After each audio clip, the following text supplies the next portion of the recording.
Hey, welcome back to the channel. This is Ben from Dorset Design Build with another Acoustasonic Fusion 360 video. In this episode, we're going to look at the sound port, which is this cylinder of mahogany right here. And it's probably the most interesting part of this guitar, or at least I think so. It basically has a ledge and it's glued to the top, and it doesn't actually attach to the bottom, so it's just floating on the top, but it's of some pretty substantial size. So we will try to design that in this episode. And I wanted to put in a plug for my Patreon site. If you join at the team level, you will get team access via Fusion 360 to all of the files that are in this project. And anytime I do an update, which is anytime I record a video, you will have the live changes to the file. So pretty cool stuff. But anyway, one way or the other, please subscribe, do the bell notification, and give it a thumbs up if you like it. On to the video. Okay, let's do a quick review on where the project stands after 3 videos. We have 3 components here. A master component, which is housing all of the sketches and canvases and probably construction planes as well for the project. And we also have a body, which is the sides of the guitar and the bottom all in one piece. It has a ledge here for the acoustic top to sit in. And then we have the acoustic top itself, which is about 100 thousandths of an inch thick, 0.1 thick. And it has binding around the outside, and it has binding around the sound hole, and a rosette around the sound hole. So I'm going to start by adding the parameters that define the sound port. But first, here's a model that I've gone ahead and actually modeled the sound port so you can take a look and see. This has a section cut on it. Let me just turn the section off. If I go to analysis here and turn that off, that's what the sound port I think looks like. A little bit of this is just kind of estimate. Some of this has been measured and some of it just kind of noodled to kind of figure out what they're doing. But you can see that it's a mahogany shaft. It's got a thickness of about 1/2 inch, and we're going to set that as a parameter. It also has this ledge that the acoustic top sits in, and it's rounded over on the top. But one important thing, you can see that it is suspended by the top. It does not touch the bottom of this guitar.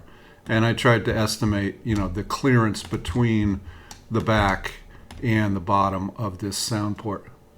So let me just quickly show you what we're going to set up for parameters. We're going to set a sound port height, which is going to be from the very top to the bottom here. We're going to set a sound port width, which is going to be the width of this cross section if you cut it right in the middle. And we're also going to have a ledge height, which is going to be this distance from these 2 lines, and a ledge width, which is how far it's sticking out from the rest of the shaft. So with those 4 parameters and what we've already put in, which was basically a diameter of the inside of the sound hole, and also a diameter of what I call the outside of the sound hole, which is basically right here. So that's the sound hole outer diameter. This is the sound hole inner diameter, and those parameters are already defined. So let's go to our model, and let's see. Let's start with our parameters so we can see what we've got. Here's the sound hole inner and outer diameter. We have a sound port diameter that I put in there. I don't think we're going to use that, so let's go ahead and delete that. And I'll set up 4 new parameters. So sound port width, which is going to be 1/2 inch. Sound port height, and let's see, I figured that, referring to my notes here, that's 1.5 inches.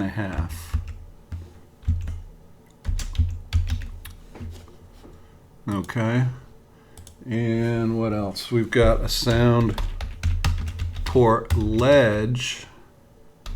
Oops, I'm filtering instead of doing a new one. Sorry about that.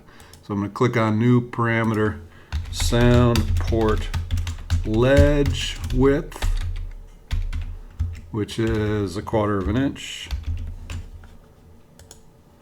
And the final one is going to be sound port ledge height, which I figure is also 1/4 inch. Okay. So the nice thing is if we need to tweak these, we can just come in here and tweak those. If you determine that you don't agree with my estimations of what these things are, you can just change these parameters. Okay. So let's go ahead and make a sketch which is going to be the profile of one side of the sound port, and then we're going to revolve it around the center. But first, let me remind you, if I turn on the origin of the master here, what we did, fortunately, was we set the center of the sound hole as basically the center of the model. So now I can use this plane to sketch this profile on, and then we'll revolve it, around this axis. Okay, so I want to activate my master because I want the sketch to be inside there. Let me open up my sketch folder. And so I'm going to pre-select this plane and go over to new sketch.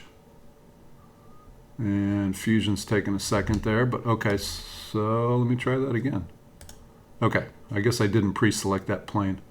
All right, so now I'm going to turn the body and the top off.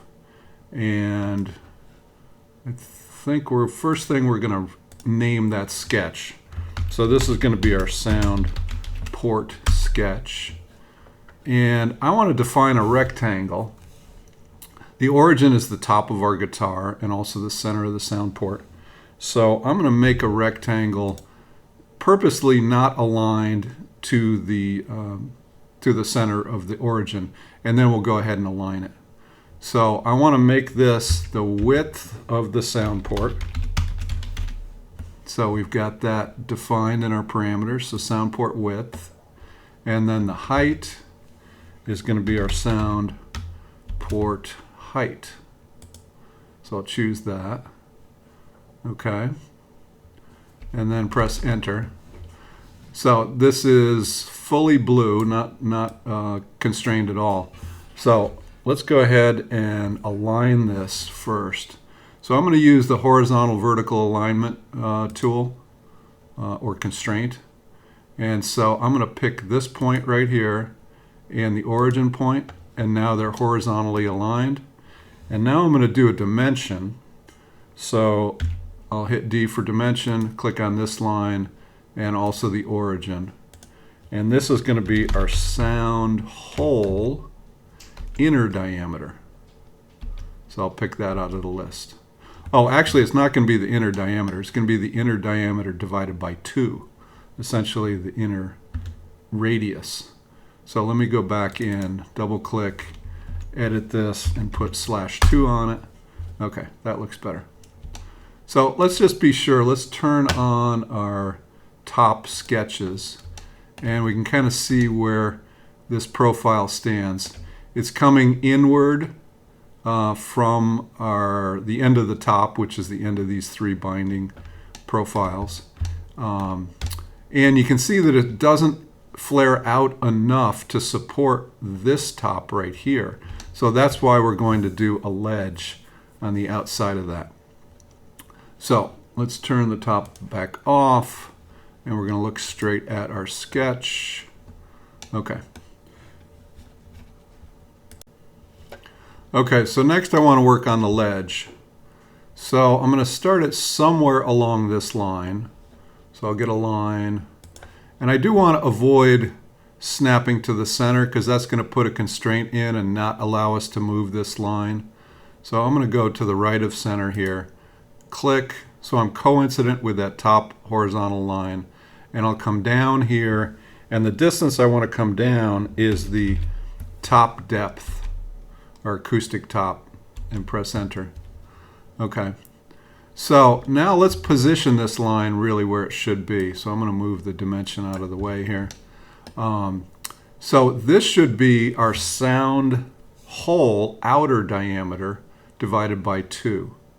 So if I get my dimension tool and I click here and I click on the origin point and come down, I can enter sound hole outer diameter. I actually misspelled that, but that'll still work. Divided by 2. Okay, so that's where that ledge cuts into this solid rectangle. And now I'm going to get a line, and I'm going to come to this point right here.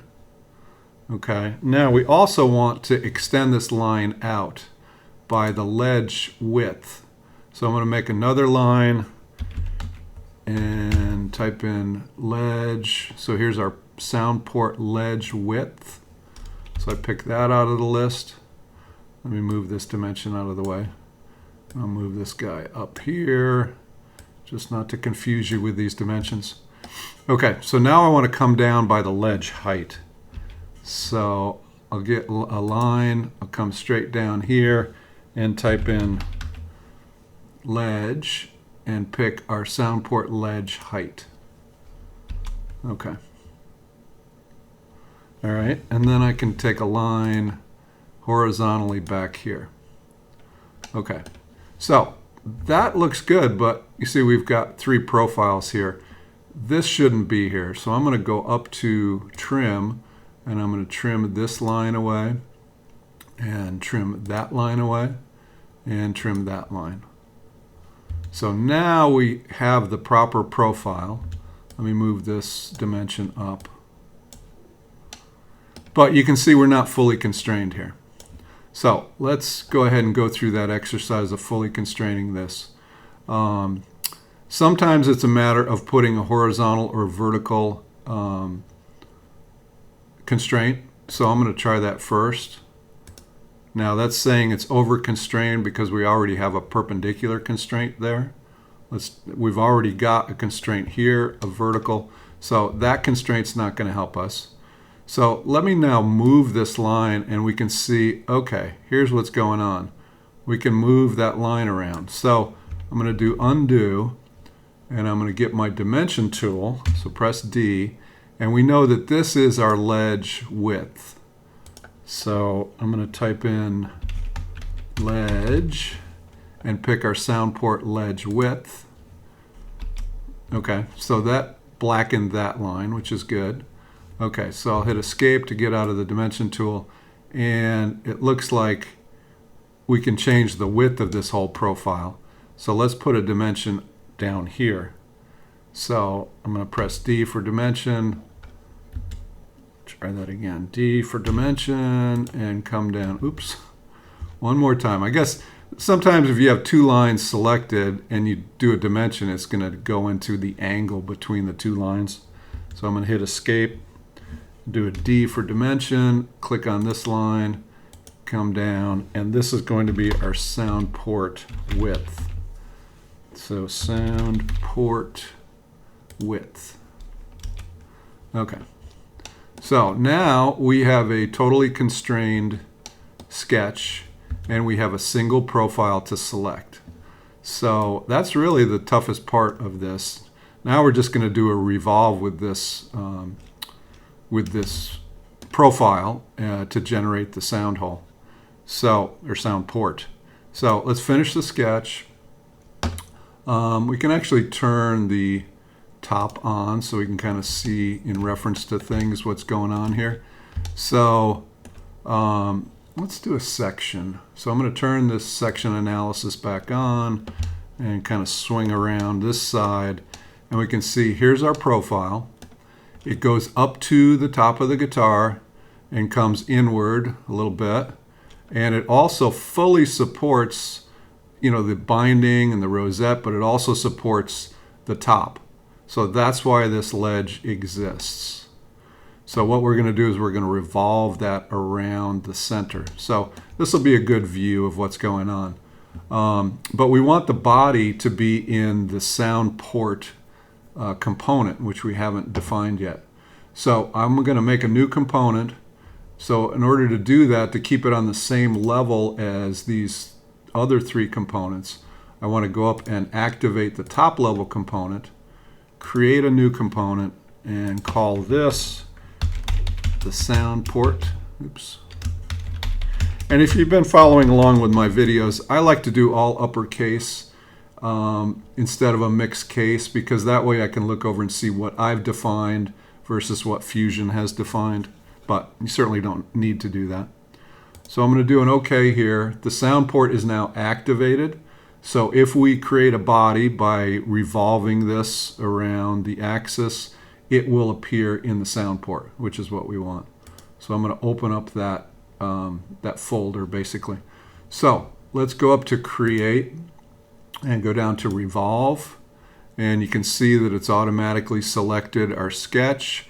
So all we have to do is select the axis to revolve this around, and we have the master origin already displayed. So I'm just going to pick this Z axis, and now it's swung it all the way around. We're not seeing that because we have the section cut turned on. So I'm going to turn this analysis folder off, and now you can see it's swung that all the way around. We haven't done an OK yet, but it's creating a new body. So all we have to do is do an OK right here. And let's go ahead and hide our master, which is going to hide all our sketches. And there it is. So we have not done a round over on the inner top edge here. So let's do that next. So we're going to go up to Fillet, and I'm going to choose this radius right here. And I'm just going to kind of do this by sight and then set it to something that makes sense. So that looks pretty close to the actual guitar. There is a flat ledge here that's not rounded over. So let's see. I think 3/16 is going to be pretty close. Let's see what that looks like. Okay, so that looks very much like the round over on my guitar. All right, so we've got a sound port now. Let's take a look at it. And one thing is, this is my default material, which is ash, and I want this to be mahogany. So I'm going to press A for appearance. And let's see, here's our mahogany that we oranged up in a previous video. So I'm going to drag that onto the sound port. And let's look at the wood grain here. It actually looks pretty good. Well, here's the pith right here. So I'm going to close the appearance and right click on this body and go to texture map controls. And now, excuse me, now I'm going to move this away from the pith a little bit to get something that looks a little bit more accurate. So that's pretty close to being quarter sawn. All right. So just to check here, let's turn our top back on, and it looks like the top fits in there very nicely. Let's turn our body on and our top off and look and see what's going on here. We can see, a little hard to see, but you can see it does not touch the back of the guitar. And let's go up to our section view and turn that on. And here's a better demonstration of the fact that it's not touching. It's actually, hanging from the acoustic top. Let me put the top back on and we'll see that. So let's just analyze the support here. So we've got a nice big ledge here that's supporting our spruce top as well as the binding pieces. And on the inside here, the sound port is going to be glued and suspended from the top, and we've got our binding pieces right here. So if it turns out that this top is a little bit thicker than what I've set it out to be, we can just go into the parameters, change it, and this ledge will push itself down, and everything should pretty much regenerate itself successfully. So let me turn our analysis off, and that is pretty much what I wanted to accomplish in that video. So hope you enjoyed it, and I'll see you in the next episode.